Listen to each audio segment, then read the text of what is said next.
Today, we're going over the most brutal stories of revenge in human history. Number 2, Caesar and the Pirates. This next story is one where I actually feel kind of a little sorry for the would-be bad guys. It's the year 75 BCE, and a 25-year-old Roman nobleman named Julius Caesar was sailing the Aegean Sea heading to Rhodes. Along the way, his ship is boarded by Sicilian pirates, and Julius is taken captive. Now, becoming a hostage is usually a terrifying situation for most people, but in this case, I think the pirates knew right from the start they might have made a huge mistake. The pirates take a look at Caesar with his fancy clothes and entourage and realize he's probably somebody important, so they set a ransom for 20 talents, worth around $2 million today, give or take $1 million. When Caesar hears this number, he's offended and demands that they up the ransom to 50 talents. He sends his entourage to gather the money to buy his freedom, and he would remain as the pirates' hostage until they came back with the money. The pirates then sail off with Caesar and just a few of his men to their island hideout.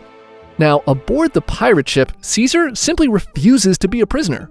In fact, the entire time he's held hostage, he acts as if they were all on his ship, and these pirates are his men. He freely walks around the ship, eats with the pirates, joins in on their games, and even exercises with them. He shushes them to be quiet when they're being noisy, and every day he forces them to listen to the speeches and poems he's working on. And that is why the Senate's power is but an illusion, maintained merely by tradition and weak men.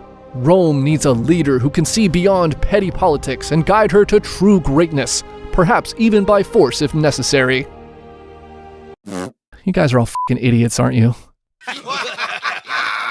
The pirates were confused as they never had a prisoner behave in such a strange way, but they put up with Caesar because he was kinda charismatic, and he was also kinda their ticket to a huge payday. It's also worth mentioning that throughout his time as a hostage, Caesar would joke that one day he would crucify them all for this. Once you guys let me go, I'm gonna find you guys and crucify every single one of you. I'm totally serious. You're all gonna be so sorry.